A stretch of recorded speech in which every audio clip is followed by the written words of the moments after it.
शिव पुराण channel में आप सबका स्वागत है। देखिए चंचला की कथा शुरू की प्रार्थना से ब्राह्मण का उसे पूरा शिव पुराण सुनाना और समय अनुसार शरीर छोड़कर शिवलोक में जा चंचला पार्वती जी की सखी और सुखी होना।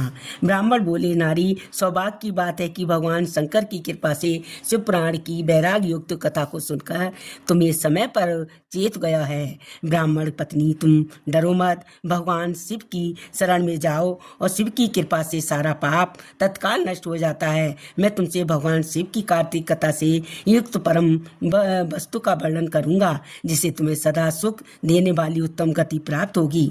शिव की उत्तम कथा सुनने से ही तुम्हारी बुद्धि इस तरह से पश्चाताप से युक्त एवं शुद्ध हो गई है, साथ ही तुम्हारे मन में विषयों के प्रति वैराग हो गया है। पश्चाताप ही पाप करने वाले पापियों के लिए सबसे बड़े प्रायश्चित है। सत्पुरुष ने सबके लिए पश्चाताप की समाप्त पापों को शोधक बताया है, और पश्चाताप से ही पापों को शुद्धि होती है। जो पश्चाताप करता है वही वास्तव में पापों को प्रायश्चित करता है, क्योंकि सत्पुरुष के समम पापों को शुद्धि के लिए जैसे प्रायश्चित का संदेश किया हो और वो उपदेश भी दिया है, वह सब पश्चाताप से समस्त हैं संपन्न हो जाता है। जो पुरुष विधि पूर्वक पश्चाताप प्रायश्चित करके निर्भय हो जाता है, पर जब अपने कुकर्म के लिए पश्चाताप नहीं करता, उसे प्रायः उत्तम गति नहीं प्राप्त होती है।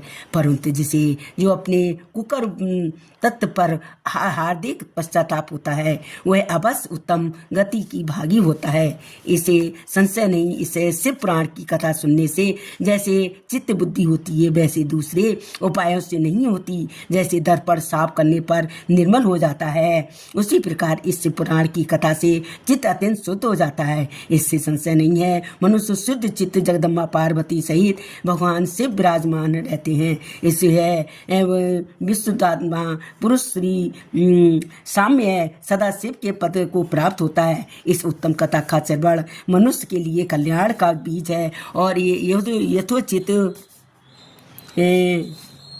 सार लोग मार्ग में इसकी कथा और अथवा सेवा करनी चाहिए। यह भवबंधन संबंधी रोग का नाश करने वाली है। भगवान शिव की कथा को सुनकर फिर अपने हृदय से उसका मनन एवं निध्यासन करना चाहिए। इससे पूर्णतः चित्त शुद्धि हो जाती है। चित्त शुद्धि होने से महेश्वर की भक्ति अपने दोनों पुत्रों ज्ञान और वैराग के साथ निश्चय ही प्रकट होती है। तत्पश्चात महेश्वर